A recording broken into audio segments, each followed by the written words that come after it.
this episode, we are going to be discussing if the world is full of suffering. This is an extremely pessimistic view of what reality is. It only holds half the truth to blind you from the other truth that they don't want you to see. Most philosophers, being so absorbed in the wretchedness of society, are often forgetting to look at the other side of the coin. This is unjust and a very narrow view of what the world is. Sure, there are atrocities happening right now, this very second on this planet, but just as likely there are good deeds happening in equal measure. You only need to examine the condition of your life to come to this conclusion. In my life, I have experienced both the good and the bad. In my experience, the negative memories that we have a more profound impact on our life because we recall them better, whereas good deeds are lost in a sea of insignificancy. I can recall most bad memories with ease. For example, one day when I was downtown, I got lost while walking and ended up in a bad part of town. A man approached me with what appeared to be a gun. He said that he wouldn't hurt me if I handed over my shitty phone at the time, and I did, fearing for my life. This is just one of the many stories that have been ingrained in my mind, but on the flip side, you'd be ignorant to ignore the wholesome, nurturing, good side of life that is equally as prevalent. So one day, I was hanging out with my friend. While hanging out, he decided to drive all the way out of town to hang out with his cousin. I didn't object to this idea at first because we all knew each other. I later found out that he wanted to stay over at his cousin's house. This was a serious curveball in my plans. He told me that he would drop me off at a bus stop and told me to bus back.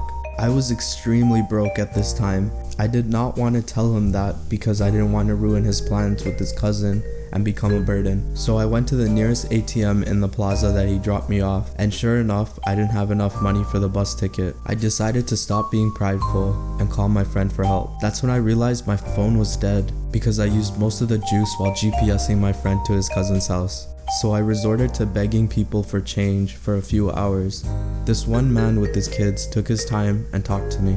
I explained my situation to him and he bought me a ticket back home. I was forever grateful of this man, and I saved his ticket in my wallet to this day as a reminder that hope is not lost in this world. The general understanding is that don't be naive and believe that the world is full of suffering or the world is a bright, loving place. Existence is neither good nor bad. It is a mix of both in unequal quantities spread across unevenly in the universe. Now you're probably thinking, I know there are bad experiences and good experiences, but what can I take out of this? Suppose there are two people. Person A grew up in a background of privilege. He had a loving family which taught him strong morals. He grows up and has even more positive and valuable experiences which help him understand the positivity of humanity. He gets a job and later becomes successful. Based on his life experiences, you would expect him to give back to society in such a way that he was treated. His life experiences would most likely make him a positive and caring individual to the rest of the world. Now there's an off chance that he doesn't return the favor that the world showed him. Person B grew up in a not so pleasant environment. He comes from a single family and was taught to hate life and his existence because of the negativity of his mom. As he grows up, suppose that life is even more unfair and he experiences even more trauma. This would ultimately mold him even more into a negative person. Finally, person B gets a nice job and becomes successful. Based on what he learned about life, you would expect him to carry himself in a way that is negative to the world. There's an off chance that he overcomes the suffering of the world, but this is not likely because he was born and raised in surroundings that taught him otherwise. It's obvious to anyone watching this that person A has the ideal life that we should all try to emulate. The reality is that we often don't have control over the cards that we get dealt in life, but what we can do is control what we can take away from these situations and experiences. When I got robbed for my phone, it was a negative experience. Looking at the bigger picture, I only lost $150, which is equivalent to 2 days of work. No big deal. I didn't get hurt or killed, which is infinitely more valuable to me than $150. Likewise, even with good experiences, you can still get caught up in the negativity. Like for example, when I was stood up by my friend and was forced to beg for money. Bad experiences do happen, so stay aware of them, but don't dwell on them. Focus on the positives. Like I said, we can't always control the cards that we get dealt, but we can choose how to rationalize our experiences. We should try to find the good even in and bad experiences, if not at least learn valuable and positive morals. The Buddha grew up in an age of sickness, old age, and death, and yet he was able to overcome suffering by using it as a bridge for something even better. Likewise, Hitler grew up maybe not the most privileged, but moderately well off, and we all know how that ended up. Imagine if Hitler growing up looked at the positives rather than the negatives in his life. He could have been a different person. So with that, remember that you have the power to change your suffering into your salvation. Just look at the bigger picture and think positively.